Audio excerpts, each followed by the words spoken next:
जय श्री कृष्णा। राधे राधे। आइए सुनते हैं श्री सत्यनारायण व्रत कथा। सत्यनारायण भगवान की पूजा का बहुत अधिक महत्व होता है। श्री सत्यनारायण व्रत कथा के कुल 5 अध्याय हैं, जिनका श्रवण करने से मनुष्य के सभी कष्ट मिट जाते हैं। आइए सुनते हैं सत्यनारायण व्रत कथा।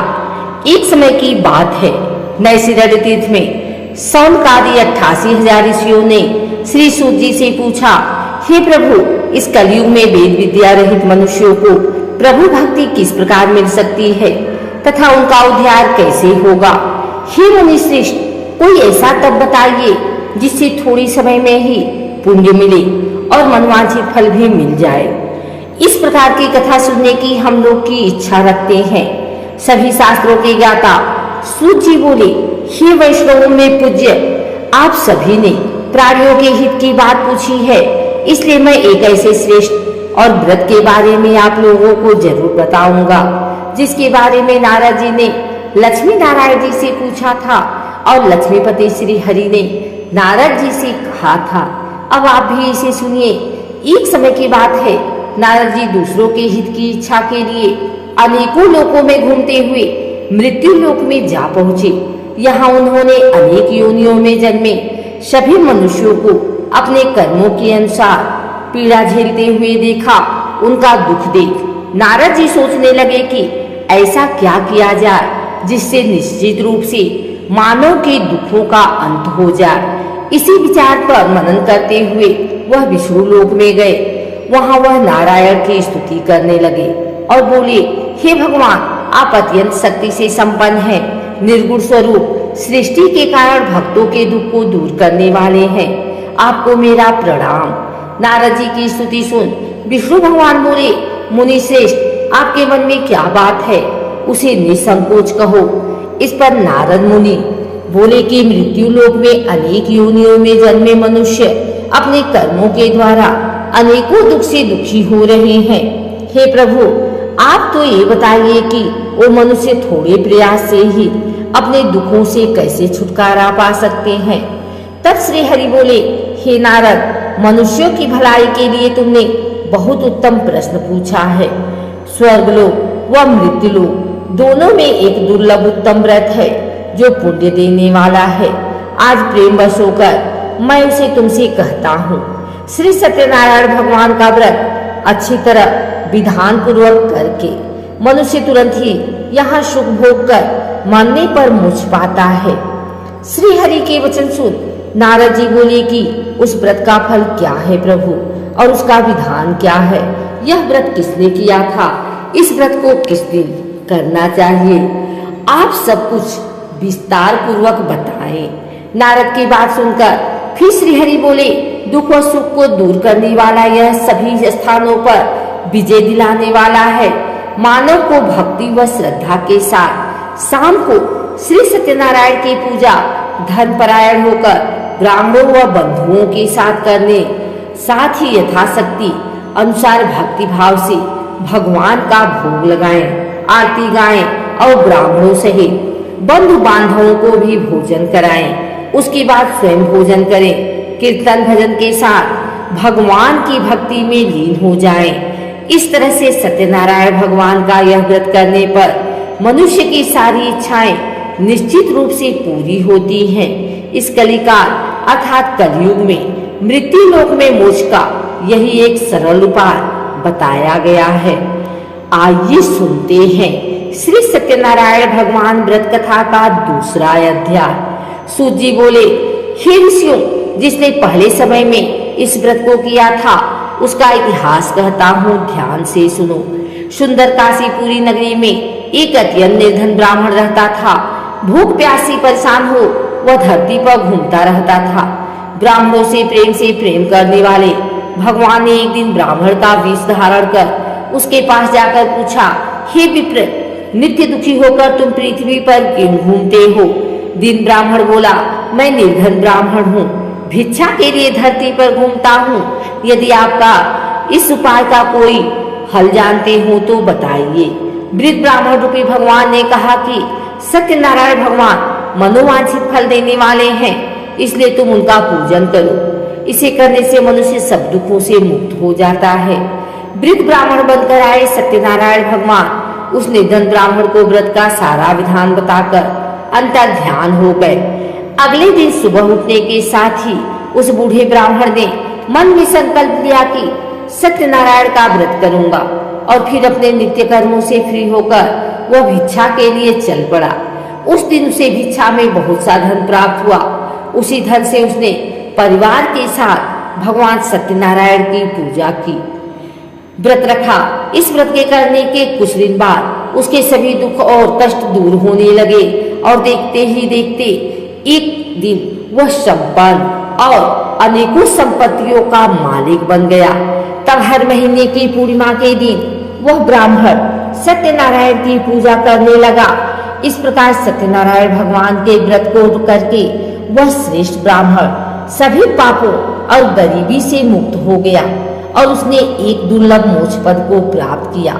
इस तरह से सत्यनारायण भगवान के व्रत को जो मनुष्य करेगा वह सभी प्रकार के पापों से छूटकर मोक्ष को प्राप्त होगा। जो मनुष्य इस व्रत को करेगा वह भी सभी दुखों से मुक्त हो जाएगा। सूत जी बोले कि इस तरह से नारद जी से नारायण जी का कहा हुआ श्री सत्यनारायण व्रत को मैंने तुमसे कहा। हे विप्रो, मैं अब और क्या कहूँ। ऋषि बोले, हे मुनिवर, संसार में उस विप्र से सुनकर और किस किसने इस व्रत को किया, हम सब इस बात को सुनना चाहते हैं। इसके लिए हमारे मन में श्रद्धा का भाव है। सूत जी बोले, हे मुनियों, जिसने इस व्रत को किया है वह सब सुनो। एक समय वही विप्र धन व ऐश्वर्य के अनुसार अपने बंधु बांधवों के साथ इस व्रत को करने को तैयार हुआ। उसी समय एक लकड़ी बेचने वाला बूढ़ा आदमी आया और लकड़ियां बाहर रखकर अंदर ब्राह्मण के घर में गया। प्यास से दुखी वह लकड़हारा उनको व्रत करते देख विप्र को नमस्कार कर पूछने लगा कि आप यह क्या कर रहे हैं तथा इसे करने से आपको क्या फल मिलेगा, कृपा करके मुझे भी बताएं। ब्राह्मण ने कहा कि सब मनोकामनाओं को पूरा करने वाला यह सत्यनारायण भगवान का व्रत है। इनकी कृपा से ही मेरे घर में धन धान्य आदि की वृद्धि हुई है। विप्र से सत्यनारायण व्रत के बारे में जानकर लकड़हारा बहुत प्रसन्न हुआ। चरण अमृत लेकर वह प्रसाद खाने के बाद अपने घर गया। लकड़हारे ने अपने मन में संकल्प किया कि आज लकड़ी बेचने से जो धन मिलेगा उसी से श्री सत्यनारायण भगवान का उत्तम व्रत करूंगा। मन में इस विचार को ले बूढ़ा आदमी सिर पर लकड़ियां रख उस नगर में बेचने गया, जहां उसे अपनी लकड़ियों का दाम पहले से 4 गुना अधिक मिला। बूढ़ा प्रसन्नता के साथ पैसे लेकर सत्यनारायण भगवान की मूर्ति और व्रत की अन्य सामग्रियां लेकर अपने घर गया। वहां उसने अपने परिवारजनों को बुलाकर विधि विधान से सत्यनारायण भगवान का पूजन और व्रत किया। इस व्रत के प्रभाव से वह बूढ़ा लकड़हारा धन पुत्र आदि से युक्त होकर संसार के समस्त सुख भोग अंत काल में वैकुंठ धाम चला गया। श्री सत्यनारायण भगवान की जय। आइए सुनते हैं श्री सत्यनारायण भगवान की व्रत कथा का 3रा अध्याय। सूत जी बोले, हे श्रेष्ठ मुनियों, अब आगे की कथा कहता हूँ। पहले समय में उल्का मुख नाम का एक बुद्धिमान राजा था। वह सत्यवक्ता और जितेंद्रिय था। प्रतिदिन देवस्थानों पर जाता और निर्धनों को धन देकर उनके कष्ट दूर करता था। उसकी पत्नी कमल के समान मुख वाली तथा सती साध्वी थी। भद्रशिला नदी के तट पर उन दोनों ने श्री सत्यनारायण भगवान का व्रत किया। उसी समय साधु नाम का एक वैश्य आया। उसके पास व्यापार करने के लिए बहुत सा धन भी था। राजा को व्रत करते देखकर वह विनय के साथ पूछने लगा, हे राजन, भक्ति भाव से पूर्ण होकर आप यह क्या कर रहे हैं? मैं सुनने की इच्छा रखता हूँ, तो आप कृपा करके मुझे बताएं। राजा बोले, मैं अपने बंधु बांधवों के साथ पुत्र आदि की प्राप्ति के लिए श्री सत्यनारायण भगवान का व्रत व पूजन कर रहा हूँ। राजा के वचन सुन साधु आदर से बोला, हे राजन, मुझे इस व्रत का सारा विधान कहिए। मैं भी इस व्रत को करूँगा। मेरी भी संतान नहीं है और इस व्रत को करने से निश्चित रूप से मुझे संतान की प्राप्ति होगी। राजा से व्रत का सारा विधान सुन व्यापार से निवृत्त हो वह अपने घर गया। साधु ने अपनी पत्नी को संतान देने वाले इस व्रत का वर्णन कर सुनाया और कहा कि जब मेरी संतान होगी तब मैं इस व्रत को करूंगा। साधु ने इस तरह के वचन अपनी पत्नी लीलावती से कहे। यह एक दिन लीलावती पति के साथ आनंदित हो संसारिक घर में प्रवृत्त होकर सत्यनारायण भगवान की कृपा से गर्भवती हो गई। 10वें महीने में उसके गर्भ से एक सुंदर कन्या ने जन्म लिया। माता पिता ने अपनी कन्या का नाम कलावती रखा। एक दिन कलावती की माँ लीलावती ने अपने पति को याद दिलाया कि आपने सत्यनारायण भगवान के जिस व्रत को करने का संकल्प किया था उसे करने का समय आ गया है, आप इस व्रत को करिए। साधु बोला कि हे प्रिय, इस व्रत को मैं उसके विवाह पर करूंगा। इस प्रकार अपनी पत्नी को आश्वासन देकर वह नगर को चला गया। साधु ने एक बार नगर में अपनी कन्या को सखियों के साथ देखा तो उसे लगा कि उसकी कन्या अब विवाह योग्य हो गई है और उसने कन्या के योग्य वर ढूंढना शुरू कर दिया। एक दिन साधु की बात को ध्यान में रखते हुए एक नगर में पहुंचा और वहां देखभाल कर रही लड़की के सुयोग्य वाणी पुत्र को ले आया। सुयोग्य लड़के को देख साधु ने बंधु बांधवों को बुलाकर अपनी पुत्री का विवाह कर दिया। लेकिन दुर्भाग्य की बात ये थी कि साधु ने अभी भी श्री सत्यनारायण भगवान का व्रत नहीं किया। इस पर श्री भगवान क्रोधित हो गए और श्राप दिया। अपने कार्य में कुशल साधु बनिया जमाई को लेकर समुद्र के पास स्थित होकर रत्नासारपुर नगर में गया। वहां जाकर दामाद ससुर दोनों मिलकर चंद्रकेतु राजा के नगर में व्यापार करने लगे। एक दिन भगवान सत्यनारायण की माया से एक चोर राजा का धन चुरा कर भाग रहा था। उसने राजा के सिपाहियों को अपना पीछा करते देख चुराया हुआ धन वहां रख दिया जहां साधु अपने जमाई के साथ ठहरा हुआ था। राजा के सिपाहियों ने साधु वैश्य के पास राजा का धन पड़ा देखा तो वह ससुर जमाई दोनों को बांध कर प्रसन्नता से राजा के पास ले गए और कहा कि उन दोनों चोरों ने हम पकड़ लिए हैं, अब आप आगे की कार्यवाही कीजिए। राजा की आज्ञा से उन दोनों को कठिन कारावास में डाल दिया गया और उनका सारा धन भी उनसे छीन लिया गया। श्री सत्यनारायण भगवान से श्राप से साधु की पत्नी भी बहुत दुखी हुई। घर में जो धन रखा था उसे चोर चुरा ले गए। शारीरिक तथा मानसिक पीड़ा व भूख प्यास से अति दुखी हो अन्न की चिंता में कलावती के ब्राह्मण के घर गई। वहां उसने श्री सत्यनारायण भगवान का व्रत होते देखा, फिर कथा भी सुनी। वह प्रसाद ग्रहण कर रात को घर वापिस आई। माता के कलावती से पूछा कि हे पुत्री, अब तुम कहाँ थी, तेरे मन में क्या है? कलावती ने अपनी माता से कहा, हे माता, मैंने एक ब्राह्मण के घर में श्री सत्यनारायण भगवान का व्रत देखा है। कन्या के वचन सुन लीलावती भगवान के पूजन की तैयारी करने लगी। लीलावती ने परिवार व बंधुओं सहित सत्यनारायण भगवान का पूजन किया और उनसे वर मांगा कि मेरे पति तथा जमाई शीघ्र घर आ जाए। साथ ही यह भी प्रार्थना की कि हम सबका अपराध क्षमा करें। श्री सत्यनारायण भगवान इस व्रत से संतुष्ट हो गए और राजा चंद्रकेतु को सपने में दर्शन दे कहा कि हे राजन, तुम उन दोनों वैश्यों को छोड़ दो और तुमने उनका जो धन लिया है उसे वापिस कर दो। अगर ऐसा नहीं किया तो मैं तुम्हारा धन, राज्य व संतान सभी को नष्ट कर दूंगा। राजा को यह सब कहकर वह अंतर ध्यान हो गए। प्रातःकाल सभा में राजा ने अपना सपना सुनाया, फिर बोले कि उन दोनों को कैद से मुक्त कर सभा में लाओ। दोनों ने आते ही राजा को प्रणाम किया। राजा बोला, महानुभावों, भाग्यवश ऐसा कठिन दुख तुम्हें प्राप्त हुआ है, लेकिन अब तुम्हें कोई भय नहीं है। ऐसा कर राजा ने उन दोनों को नए वस्त्राभूषण भी पहनाए और जितना धन उनका लिया था उसे दुगना धन वापिस कर दिया। दोनों वैश्य अपने घर को चल दिए। श्री सत्यनारायण भगवान की जय। आइए सुनते हैं सत्यनारायण भगवान व्रत कथा का चौथा अध्याय। सूत जी बोले, वैश्य ने मंगलाचार कर अपनी यात्रा आरंभ की और अपने नगर की ओर चल दिए। उनके थोड़ी दूर जाने पर एक दंडी बेशधारी श्री सत्यनारायण ने उनसे पूछा, हे साधु, तेरी नाव में क्या है? अभिवारी बड़ी खस्ता हुआ बोला, हे दंडी, आप क्यों पूछते हो? क्या धन लेने की इच्छा है? मेरी नाव में तो बेल व पत्ते भरे हुए हैं। वैश्य के कठोर वचन सुन भगवान बोले, तुम्हारा वचन सत्य हो। दंडी ऐसे वचन कर वहां से दूर चले गए। कुछ दूर जाकर समुद्र के किनारे बैठ गए। दंडी के जाने के बाद साधु वैश्य ने नित्य क्रिया के पश्चात नाव को ऊंची उठते देखकर अचंभा माना और नाव में बेल पत्ते आदि देख वह मूर्छित हो जमीन पर गिर पड़ा।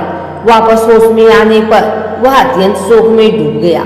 तब उसका दामाद बोला कि आप शोक न मनाए, यह दंडी का श्राप है, इसलिए हमें उनकी शरण में जाना चाहिए, तभी हमारी मनोकामना पूरी होगी। दामाद की बात सुनकर वह दंडी के पास पहुंचा और अत्यंत भक्तिभाव नमस्कार करके बोला, मैंने आपसे जो असत्य वचन कहे थे उनके लिए मुझे क्षमा कर दें। ऐसा कहकर रोने लगा। तब दंडी भगवान बोले, हे बड़े पुत्र, मेरी आज्ञा से बार बार तुम्हें दुख प्राप्त हुआ है, तू मेरी पूजा से विमुख हुआ। साधु बोला, हे भगवान, आपकी माया से ब्रह्मा आदि देवता भी आपके रूप को नहीं जानते, तब मैं अज्ञानी कैसे जान सकता हूँ? आप प्रसन्न होइए, अब मैं सामर्थ्य के अनुसार आपकी पूजा करूँगा, मेरी रक्षा करो और पहले के समान नौका में धन भर दो। साधु वैश्य के भक्ति पूर्वक वचन सुनकर भगवान प्रसन्न हो गए और उसकी इच्छा अनुसार वरदान देकर अंतर ध्यान हो गए। ससुर जमाई दोनों जब नाव पर आए तो नाव धन से भरी हुई मिली। फिर वहीं अपने अन्य साथियों के साथ सत्यनारायण भगवान का पूजन कर अपने नगर को चल दिए। जब नगर के नजदीक पहुंचे तो दूत को घर पर खबर करने के लिए भेज दिया। दूत साधु की पत्नी को प्रणाम कर कहता है कि मालिक अपने दामाद सहित नगर के निकट आ गए हैं। दूत की बात सुन साधु की पत्नी लीलावती ने बड़े हर्ष के साथ सत्यनारायण भगवान का पूजन कर अपनी पुत्री कलावती से कहा कि मैं अपने पति के दर्शन को जाती हूँ, तू कार्य पूर्ण कर शीघ्र आ जाना। माँ की ऐसे वचन सुन कलावती जल्दी में प्रसाद छोड़ अपने पति के पास चली गई। प्रसाद की अवज्ञा के कारण श्री सत्यनारायण भगवान रुष्ट हो गए और नाव सहित उसके पति को पानी में डुबो दिया। कलावती अपने पति को वहां न पाकर रोती हुई जमीन पर गिर गई। नौका को डूबा हुआ देख वह कन्या को रोता देख साधु दुखी होकर बोला कि हे प्रभु, मुझसे तथा मेरे परिवार से जो भूल हुई है उसे क्षमा करें। साधु के दीन वचन सुनकर श्री सत्यनारायण भगवान प्रसन्न हो गए और आकाशवाणी हुई, हे साधु, तेरी कन्या मेरे प्रसाद को छोड़कर आई है, इसलिए इसका पति अदृश्य हो गया है। यदि वह घर जाकर प्रसाद खाकर लौटती है तो इसे इसका पति अवश्य मिलेगा। आकाशवाणी सुन कलावती ने वैसा ही किया जैसा आकाशवाणी के दौरान भगवान ने कहा और फिर प्रसाद ग्रहण करने के बाद जब वो वापस आई तो अपने पति के दर्शन करके अत्यंत प्रसन्न हुई। उसके बाद साधु अपने बंधु बांधवों सहित श्री सत्यनारायण भगवान का विधि विधान से पूजन करने लगा। इस लोक का सुख भोग कर वह अंत में स्वर्ग लोक को चला गया। श्री सत्यनारायण भगवान की जय। आइए सुनते हैं श्री सत्यनारायण भगवान व्रत कथा का 5वां अध्याय। सूत जी बोले, हे ऋषियों, मैं और भी एक कथा सुनाता हूँ, उसे भी ध्यान पूर्वक सुनो। प्रजापालन में लिन तुंगध्वज नाम का एक राजा था। उसने भी भगवान का प्रसाद त्याग कर बहुत ही दुख किया। एक बार जंगल में जाकर वन्य पशुओं को मारकर वह बर के पेड़ के नीचे आया। वहां उसने ग्वालों की भक्ति भाव से अपने बंधुओं सहित सत्यनारायण भगवान का पूजन करते देखा। अभिमानवश राजा ने उन्हें देखकर भी पूजा स्थान में नहीं गया और ना ही उसने भगवान को प्रणाम किया। ग्वालों ने राजा को प्रसाद दिया, लेकिन उसने वह प्रसाद नहीं खाया और प्रसाद को वहीं छोड़ वह अपने नगर को चला गया। जब वह नगर में पहुंचा तो वहां सब कुछ तहस नहस हुआ पाया तो वह शीघ्र ही समझ गया कि यह सब भगवान के अनादर का ही परिणाम है। वह दोबारा ग्वालों के पास पहुंचा और विधि पूर्वक पूजा करके प्रसाद खाया तो श्री सत्यनारायण भगवान की कृपा से सब कुछ पहले जैसा हो गया। दीर्घ काल तक सुख भोगने के बाद मरणोपरांत उसे स्वर्गलोक की प्राप्ति हुई। जो मनुष्य परम दुर्लभ इस व्रत को करेगा तो भगवान श्री सत्यनारायण की अनुकंपा से उसे धन धान्य की प्राप्ति होगी। निर्धन धनी हो जाता है और भय मुक्त हो जाकर जीवन जीता है। संतानहीन मनुष्य को संतान सुख मिलता है और सारे मनोरथ पूर्ण होने पर मानव अंतकाल में वैकुंठ धाम को जाता है। तब सूत जी बोले, जिन्होंने पहले इस व्रत को किया है अब उनके दूसरे जन्म की कथा कहता हूँ। वृद्ध सतानंद ब्राह्मण ने सुदामा का जन्म लेकर मोक्ष की प्राप्ति की। लकड़हारे ने अगले जन्म में निषाद बनकर मोक्ष प्राप्त किया। उल्का मुख नाम का राजा दशरथ होकर वैकुंठ को गए। साधु नाम के वैश्य ने मोर ध्वज बनकर अपने पुत्र को आरे से चीरकर मोक्ष पाया। महाराज तुंगध्वज ने स्वयंभू होकर भगवान में भक्ति युक्त होकर कर्म कर मोक्ष पाया। कथा सुनने के बाद सभी ने श्री हरि का झुककर प्रणाम किया। श्री सत्यनारायण भगवान की जय।